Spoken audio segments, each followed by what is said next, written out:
Welcome to this episode of Horrific History and Hauntings. I'm Beth. And I'm Ramy. We're your hosts, here to talk about the stories that the history books ignore. From horrific epidemics and ghostly hauntings to the catastrophes and tragic events that have sickened humanity. And it's alphabetical death time. I love these episodes. They are fun and so light and so easy for me to do. That's because she's lazy. It's not because I'm lazy. It's because other things keep coming up that I don't like. We are at the E's and F's for this episode, which means you need to come up with a cause of death that starts with E. Electrocution. Eating disorder. Oh, that'll do it, yeah. Also, eating lead. That's the first one on my list. It's very heavy. The risk of lead poisoning is primarily determined by the environmental conditions of the home, obviously. More common in low-income homes as well, that were built before 1946. Lots of paint. Yes, with lead. You get unleaded gasoline now. Apparently, it's a great cause for behavioral disorders in children. So they realized as more automobiles were on the road with lead gas, it caused a lot of issues. Pollution, more so. It caused a lot of behavioral disorders. More children were getting in trouble. Yeah. Common causes of lead exposure are from paint chips and lead dust from the paint in these old buildings that breaks down. It's a slow process, but some of the symptoms can be impaired reasoning and violent behavior, as you mentioned. I knew it. Yeah. And children's smaller bodies absorb more of the lead than adults' bodies do, which does more harm to the children during their developmental stages of growth. The Romans used to put lead in their special wines. Oh. It was called something cool. I don't remember, but That's it nice. has been blamed a little bit in part on the fall of the Roman Empire and infighting and stuff. Yeah. Because only the wealthy could afford it, and they were the ones that ran the place for the most part. In September 1999, a 28-month-old from Wisconsin, a little boy, was brought to a hospital after 4 days of the lack of energy and reduced appetite. His parents told the doctors that he had been known to eat the flaking paint in their home. There's that lead paint I was talking about. He developed seizures, fell into a coma, and 26 hours later, he died. That's unfortunate. Yeah. There was also a picture of an advertisement in this book, and I'm actually going to quote it. It's from 1927. There is no cause for worry when fingerprint smudges or dirt spots appear on a wall painted with Dutch boy white lead. Painted walls are sanitary, cheerful, and bright. Because lead's just so clean. I got this information from a book called Final Exits, the Illustrated Encyclopedia of How We Die. It's by Michael Largo. It's a very good book. I suggest you get it. You can get it on Amazon for $12.99. Paperback. The total number of deaths from lead poisoning since 1930, and I want to say the book was published in 2006 if I'm not mistaken, was 49,212. And that's the ones we know of. And that's the ones we know of. I suppose gunshots don't count. Probably not. I don't think that's poisoning. I think you're already dead before you can get the poisoning most of the time. Now we're moving on to Ebola. Ew. One of my least favorite diseases. I didn't know much about it. I heard Ebola all the time, but I never knew much about it. Mm-hmm. Yeah. Ebola is 95% fatal to humans, monkeys, gorillas, and chimpanzees. How did it not destroy the world before they found it? I don't know. It just evolved in some monkeys he had for testing. Yeah. In 1976, the virus was officially identified when 430 people perished in a gruesome way in the villages along the banks of the Ebola River in the Republic of Congo. I didn't know there was an Ebola River. Mm-hmm. That's where the name came from. That's why it was identified. It had spread by the reusing of hypodermic needles, and this is common practice in third world countries. Because it spread so swiftly and had an incredible incubation period of 2 days with almost no symptoms, it really captured the scientists' attention around the world. It should capture everybody's. Yeah. And I'm also going to quote the book on this one as well. The virus had the potential to wipe out the human race in 90 days, and rapid containment was essential as the disease spread primarily through the contact with bodily fluids. Which were almost every part of the body after they all became outwards. Yeah. Ew. The dead that was infected couldn't be washed or handled, and those who were near death required immediate incineration as well. They just burnt the folks. Yep. Back to the bubonic plague time. This is one of the few situations, I hate to say it, it sounds like it had to be done. Yeah. As sad as it is. Horrific. They're lucky they caught it when they did. Yeah.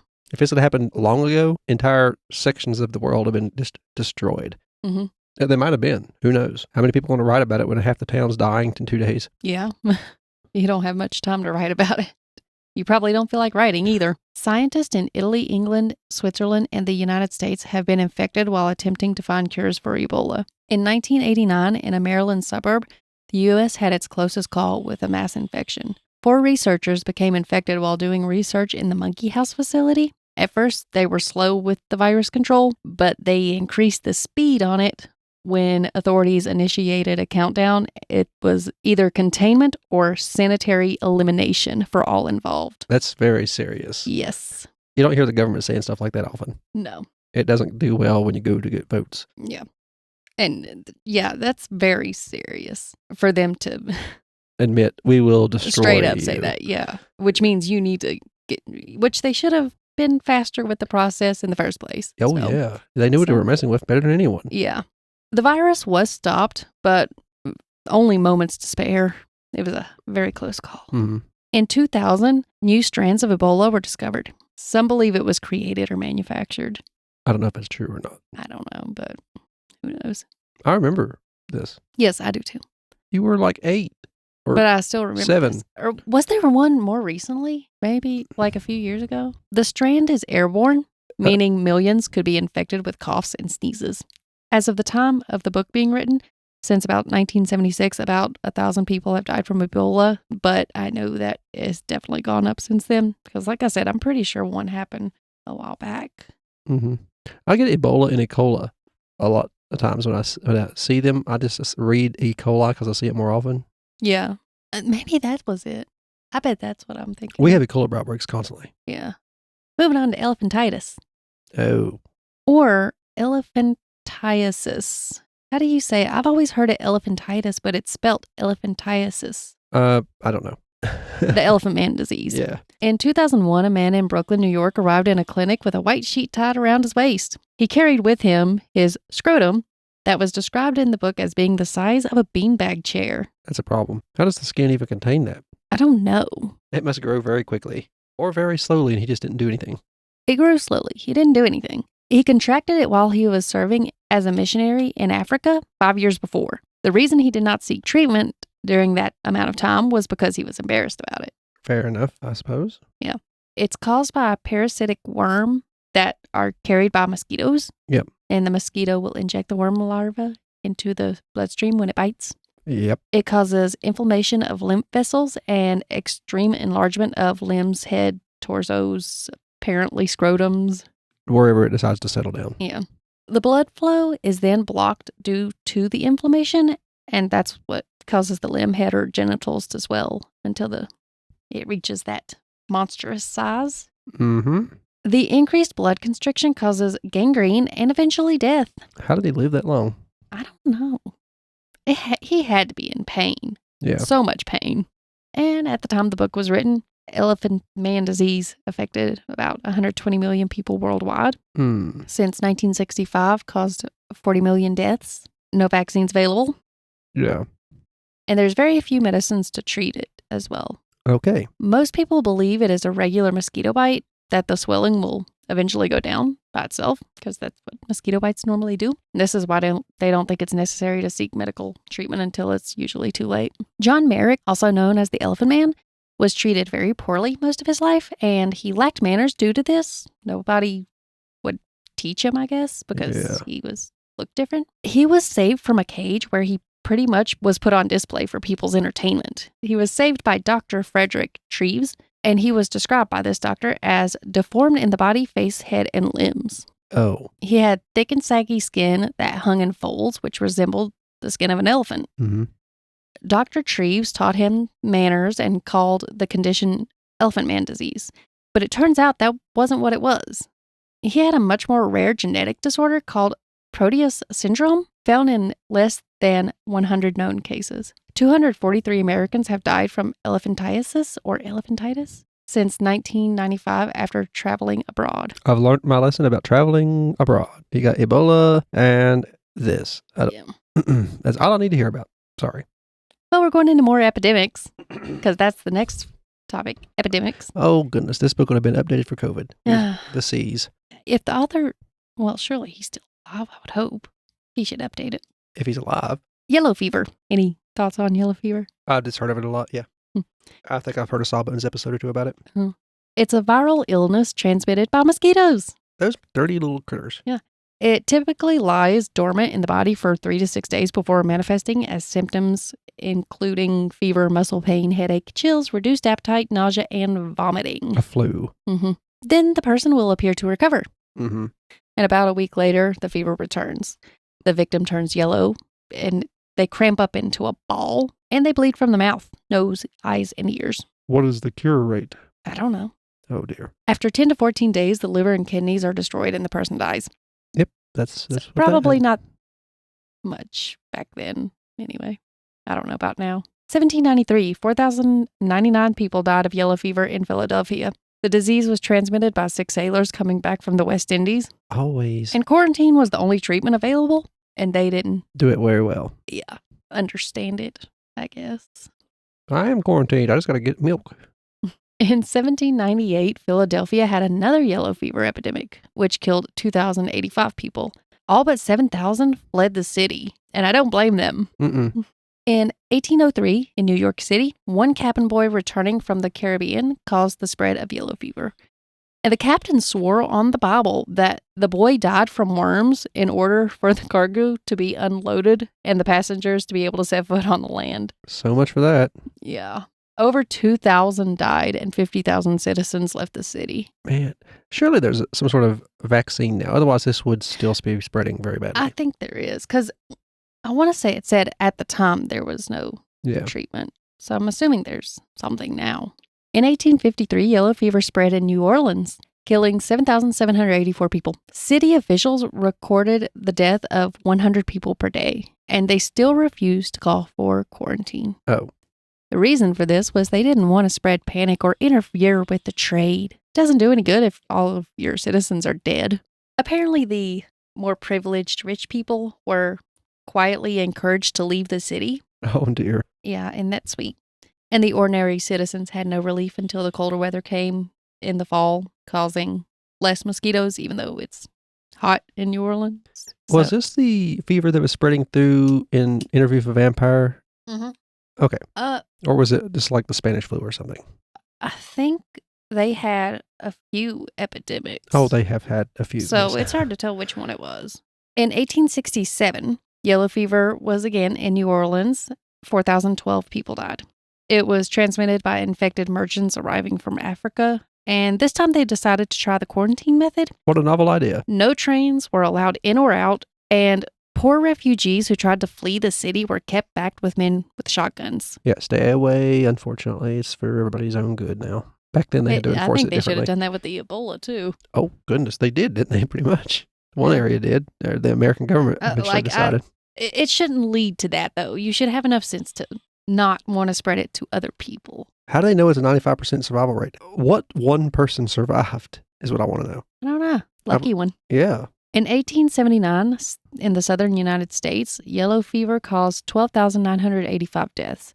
5,000 people went to shelters in these, they were called safe zones, but they were not so safe. They resembled concentration camps. How would they possibly know who's coming in as clean? I don't know. Apparently they didn't, because it still spread. Well, It says it spread because there was standing water and unsanitary conditions in the camps. Oh. And that's what increased it there. Yep, that'll do it. Because of the mosquitoes wanting to get up in the water. In 1832, cholera was in New York City. It caused 3,107 deaths. It is a waterborne disease linked to poor sanitation and sewage. It goes to the fecal oral route, which means you end up eating someone's poo inadvertently or on purpose if you're that kind of person, and you get cholera, dirty poo water. And then your die of dehydration because you have bad diarrhea. They call it rice water. The last few things that leave your body is rice watery white, and that's the lining of your intestine coming out. Ew. I learned that from Sawbones. There's an episode on cholera. I actually think I have that somewhere in my notes, too. Huh. Something about the rice water, I mean. Yep, it's disturbing.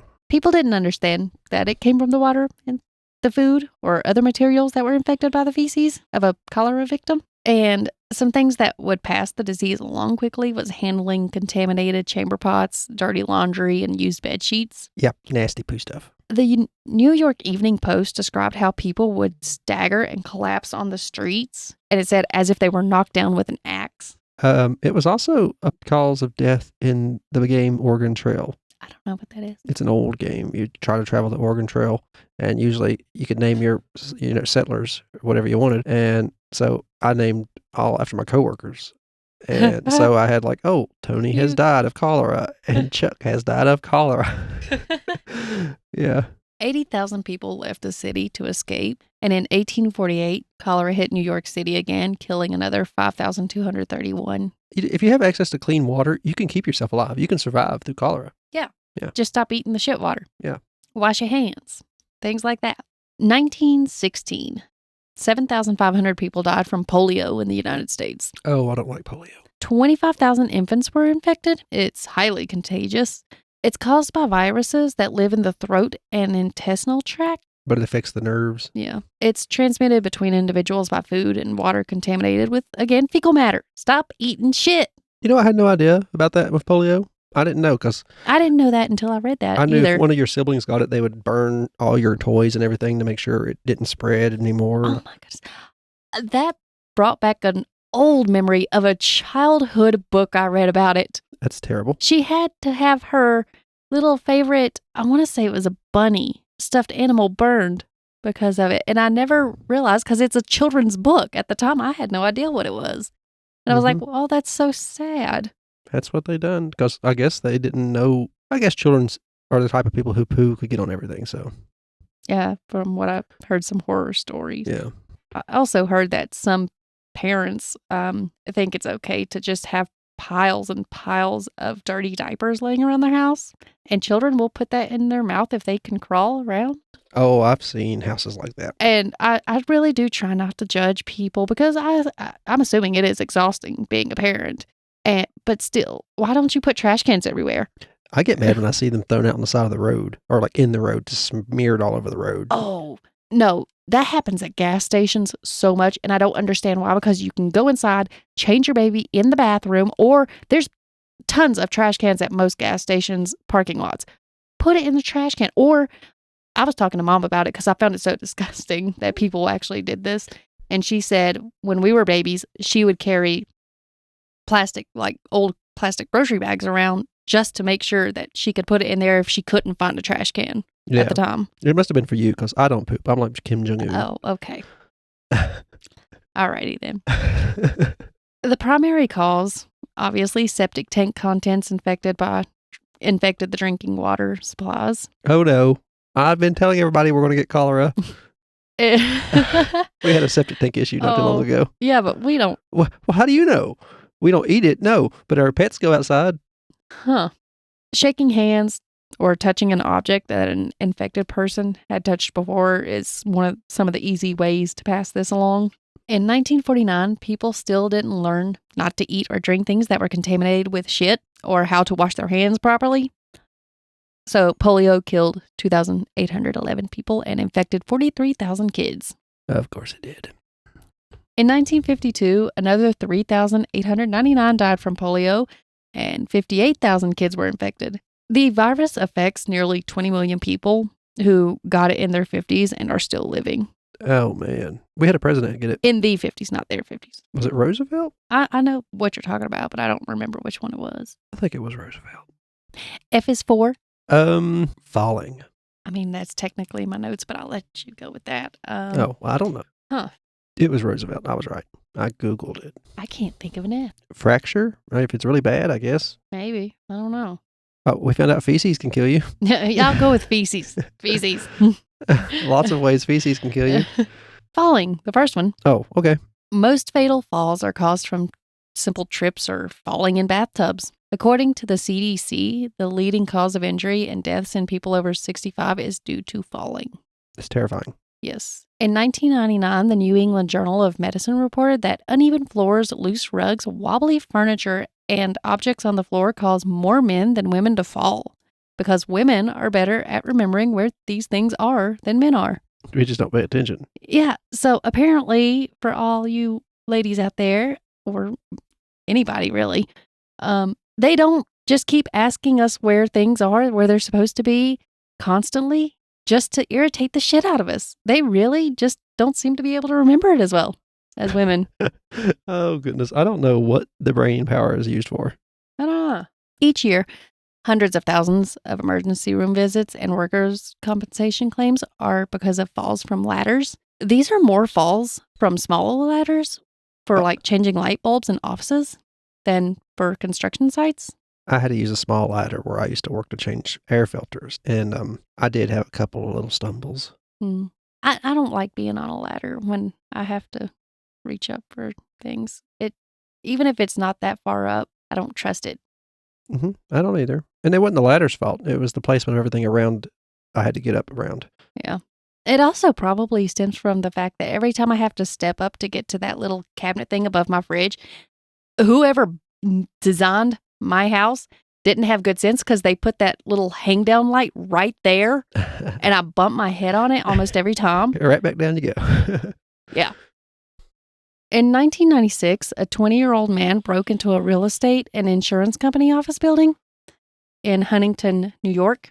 He spent the night trying to break into a safe, and he realized he wasn't going to be able to do it that quickly. So time to vacate the area. He decided to vacate the area, but he did so while dragging this 600-some pound safe along with him. Oh, of course. Then he got to the stairs. While trying to hold it up with his back, he lost his balance. There he goes. That's and a the tumble. safe tumbled over him and dragged him down the stairs with it.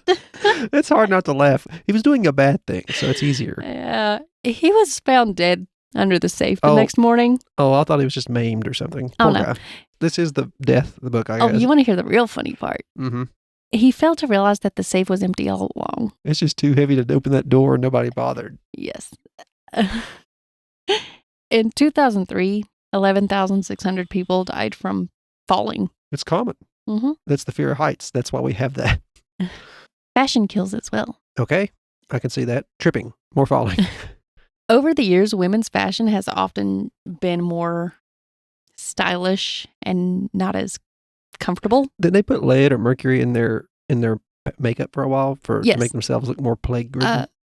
Not plague-ridden, but they did something with lead, but I'm pretty sure there was a powder with mercury to make them seem more pale during the time they wanted to be more pale. Because of they wanted to be more tuberculosis looking. Yeah. It was very fashionable. Yeah. In the 1800s and early 1900s, women had to wear a corset because that was like the fashion rule of the day. They would faint regularly due to the lack of oxygen. Thus fainting couches. Which actually reminds me, I don't know if this is true because it was just a comment on a TikTok and people like to say they are what they're not. But I don't know. I found it fairly interesting, though, if it is true. This person said that all this talk about corsets is not true, that it really wasn't that bad. But I want to say that maybe it's not actually the corset. Maybe they were just tightening them more than they were intended to be tightened. Read the instruction manuals, ladies. So I don't know. Actually, I see more men of corsets on TikTok now. There's actually a whole profile for a person making corsets for men. Yeah. But it also says their lungs were not able to fully expand. I'm glad I get to sit here breathing in my pajamas as I'm reading this. It's nice. Yep. Eating anything more than a little bite was like sending an eviction notice to the food. Oh, dear. Yeah. That's disturbing. I couldn't handle that. Yeah. Yep. Their stomachs and intestines were like, nope, not today. I have a phobia of vomiting and nausea. I don't mind seeing other people do it, but if I feel that way, I'm going into a panic. I can't move my hands. I'm so panicked. It's bad. And it lasts for longer than the sickness does because once I feel nauseous, I can't stop. It's like a never-ending cycle. Panic brings on nausea, and then I panic more. Yeah. I never met someone like me, but I know it's a thing. I know that people have it. Yeah. No, I've heard about it before. Not really as common as others, but I've heard about it. It's why I'm not a drinker, really. not a serious drinker guy at all. There were many reports of girls dying because their livers were pierced with their own ribs. Oh. And I want to say, when I was talking about that TikTok comment, I want to say that this was one of the things that was mentioned in the video that this person was commenting on. In the 1920s, corsets went out of style and eyes turned to the women's breasts. By the 1940s, the modern bra became the new style. A brassiere. Yes. Very uncomfortable. I wouldn't know. Must be nice. According to the authors of Dressed to Kill, Sidney Ross Singer and Soma Grismajar, I don't have a clue. I don't know. I'm sorry if I mispronounced that. They said that wearing bras messes with the lymphatic system around the breast, which traps toxins, and apparently that they think that ups the risk of breast cancer. Oh. After surveying 4,730 women, the authors found that going braless reduces the chance of developing cancer by 21%. Sorry. In 1999, 2 women, ages 24 and 39, were at an outdoor event when a thunderstorm came. Uh-huh. There were tall objects around them, but the lightning hit them. Because they had metal bras. It sapped them because the only explanation people could come up with was that it was the bra's fault. They were designed for bigger breasts and ended up attracting the lightning because More metal. the wire had, I guess gauge would be the word you would use for a wire. I guess. I don't know They about wires or bras. They had thicker wires in their bras because they had bigger breasts. The support. And that's what they assumed the only thing they could come up with was. Whatever happened to using animal ribs. Yeah, they made a shocking fashion statement. Oh, dear. Poor women. Oh, that is sad, yeah. That would be coming back to haunt everybody if that's how that happened to me. The inventor of the brassiere. I'm dying not only uncomfortable because I got to be wearing it in the first place, but because of it. Mm-hmm. Yeah. Flying. That kills. Enough said. I mean, do we have to explain? These things come It's out. kind of like the falling. What goes up must come down. Yeah. Gravity. Gravity kills. I wonder if that's in G or if they decided to skip that because there's so many that. Falling involves. Did you know that for some reason when a plane crashes, passengers seated in row 23 are more likely to survive? I wonder how many people ask for that now. I don't know. In 1945, a B-25 bomber hit the Empire State Building, causing 14 deaths. In 1951, a plane crashed into homes in Elizabeth, New Jersey, killing 7 people on the ground and 23 that were aboard the plane. Okay. In 1952, also in Elizabeth, New Jersey, a National Airlines DC-6 faltered, killing 26. It has to be near a airport. I mean, it's just like they're coming in or taking off and things just go real bad. Yeah, I would assume. Not a good place Because to live. I think I also seen where it said most of them are closer to the ground or either trying to lift off or land when they crash. In 1955, 44 people were killed due to a bomb on a United States airline, DC-6. A United Airlines DC-6B. Yes, I'm not good with planes. I heard this episode on, it's a true crime thing on Christopher and Eric's True Crime Really? podcast. I didn't. The dinner party show. Oh, well, it says a bomb was. So, yeah, it's obviously true crime. Mm-hmm. That's the only reason I knew. In 1960, a United DC-8 and a TWA jet collided mid-flight over Brooklyn, killing 127 people. In 1972, Easter Airlines plane broke into pieces into the Florida Everglades. It killed 101 people. And obviously, as I say in every other Alphabet of Death episode, there is a lot more than what I'm putting in here. They're just mentioning that's in the book. Yeah. I'm just mentioning the basics.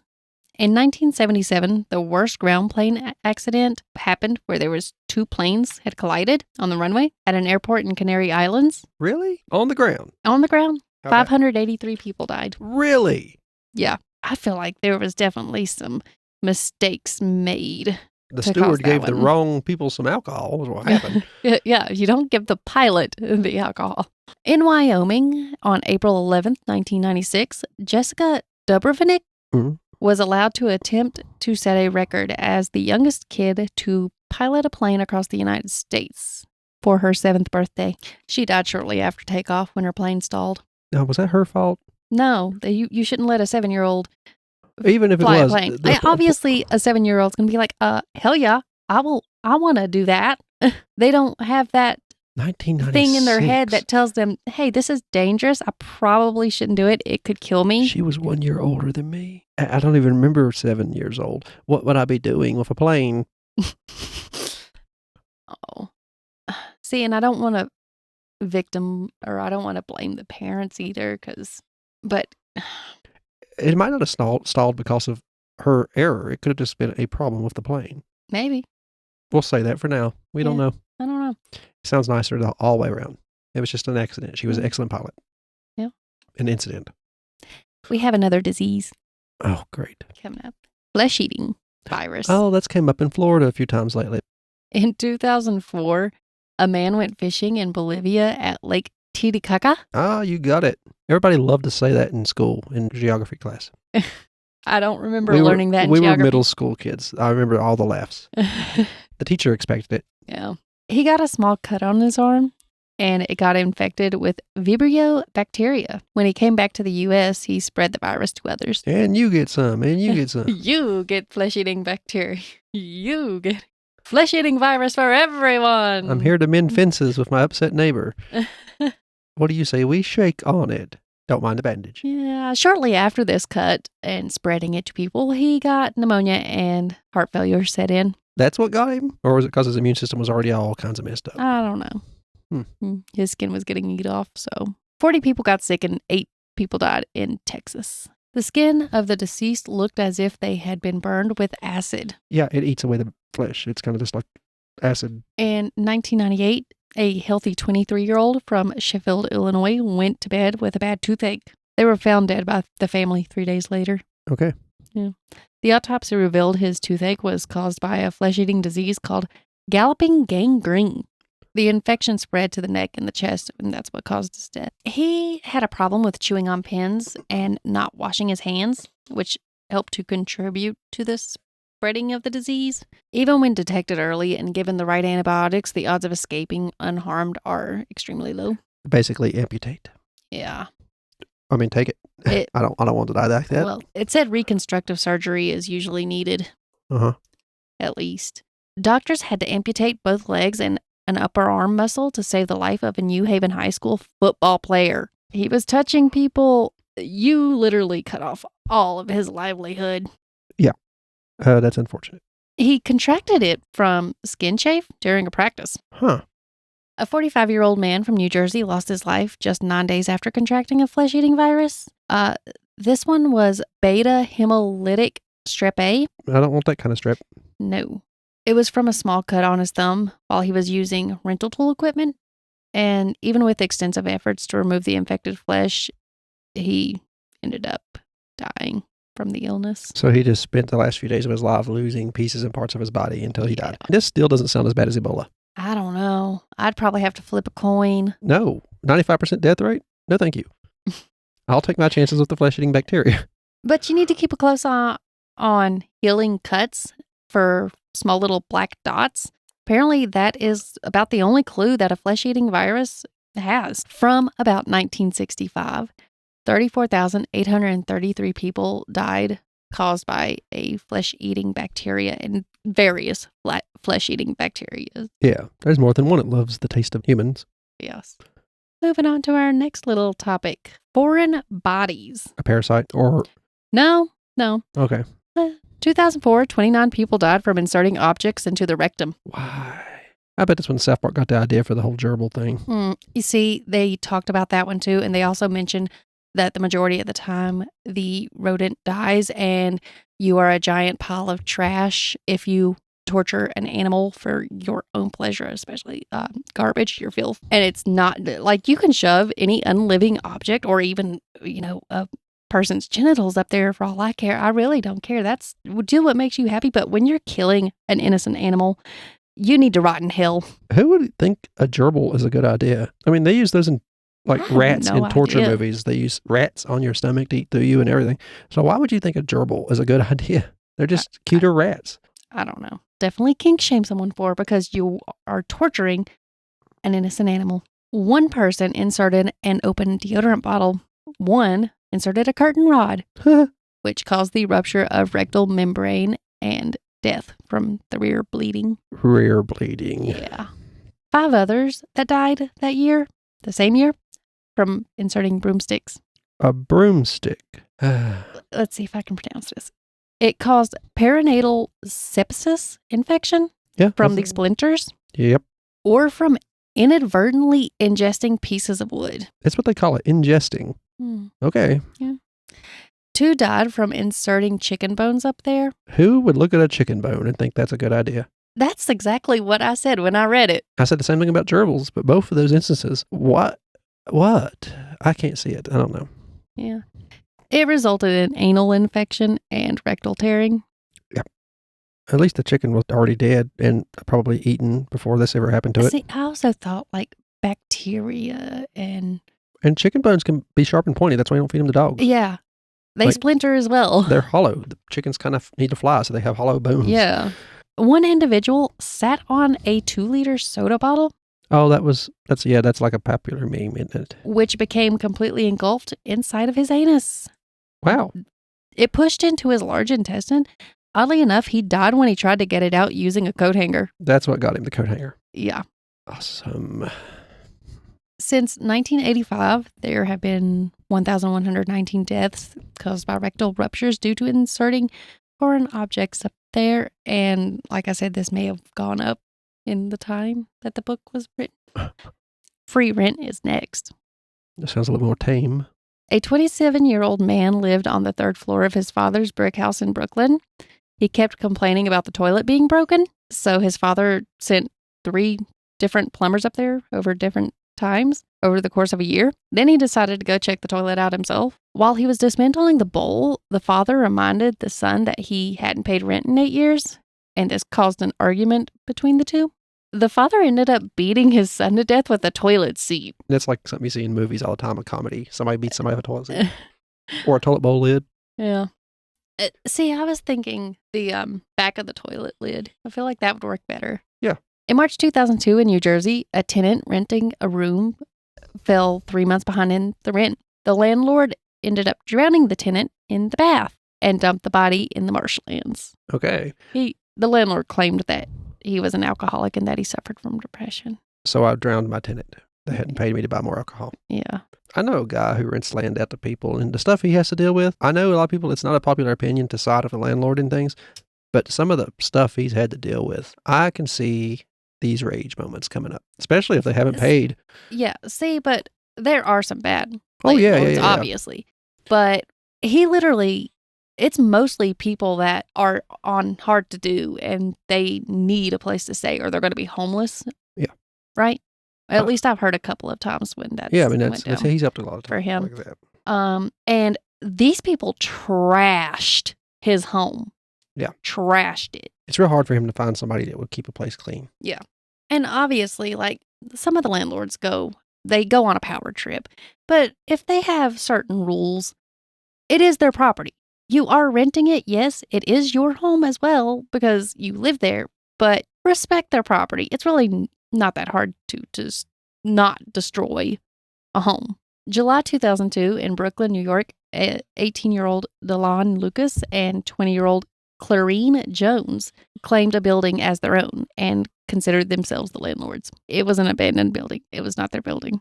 This is mine. The building had structural problems because it was abandoned. It had mold and lead paint as well. They would open the barricaded doors every night and they would charge an hourly rate to addicts who needed a place to do their drugs or for the homeless seeking shelter. The fact that you're charging homeless people for a place that ain't even yours. For a place that's, one, not even yours, and it's people that need a place to stay. That's what I don't like. You could have done that for free. It's not your place anyway, so it's not right either way. But if you're going to do that, why are you charging homeless people? But anyway, it's a health hazard, more so than the lead paint and the mold. Don't tell shooting up heroin and eating the lead paint. What are we going to do? I would much rather have mold and lead paint than step on a used needle. Sometimes they would also sell fake cocaine or heroin by putting the plaster dust in these little like wax paper packets. Yeah, that came up on Grand Theft Auto. I didn't know that was a thing, but yeah. Why wax paper packets? Is there a reason for that? I don't know nothing about this drug trade method. That I don't understand, but okay. Yeah, whatever. They would also sell loose cigarettes for $1 a piece. And one time, a 13-year-old boy came in to buy a cigarette. They took his money and tried to refuse giving him the cigarette while still keeping his money, which caused an argument, clearly. The boy was found beaten to death and stuffed in a cardboard box. Police took them in and they tried blaming each other, as people like that do, for the crime of killing this child. They also claimed that they were being discriminated against because they were squatters. And I've put my own little thought in here. No, dumb fucks. You are pieces of shit that beat a 13-year-old child to death. You fucking garbage. You're not being judged because you're squatters. You're being judged because you are child murderers. Yeah, that's what they were being judged for, legally. Earl Nelson, he was a preacher. Okay. He traveled the country, staying in many boarding houses. Normal. He killed at least 22 elderly landladies. He was hanged in 1928 for these crimes. And since 1965, 11,615 homicides that happened because of property rights. And that's all I have. A lot of diseases. I like the diseases. Well, that's fun. I always like these episodes. If you like what you heard here, we're part of the Gruesome Gaming Group network, and we have 2 other podcasts. One's called Leveling Duo. It's a podcast where I talk about video games with my friend Dakota. It's either new ones or old ones. It's always a video game we've enjoyed. And we have Brother Knows Quest. It's a podcast where I tell my sister Beth here about tabletop role-playing games, and she tells me if she'd like to play them. And that's about that. Also, we have better internet now. We might be playing some of these video games on Twitch and posting the videos on YouTube later, or playing a tabletop role-playing game and just posting them on YouTube. You can find a Linktree link in the description of all of our episodes that will take you to our YouTube or to our podcast homepage, where you can choose one of the podcasts you want to listen to, find your podcast app, follow from there, donate if you really want to. That'd be nice. We'd appreciate donations like that. We had a donation not too long ago from a man named Harold. Very kind of him. Thank you. If you want to contact any of us, use any of the social links or the email link to HH&H in the link tree. And you could tell us what you think, what you would like us to cover, correct somebody on pronunciations. We have a lot of those problems. If you want to subscribe to the YouTube, like, comment, that'd be great. Or if you want to review us on one of your podcast apps, another thing we'd appreciate. Follow the Twitter in the link tree, and I will post any kind of live thing we'll be doing. A stream on Twitch or something like that. That's how you'll find out when we're doing that. Unless we have something scheduled in a future episode, I'll just mention it. That way you'll know when it comes. Anyway, thank you for listening. I've been Ramey. And I'm Beth. This has been HH&H. Bye-bye.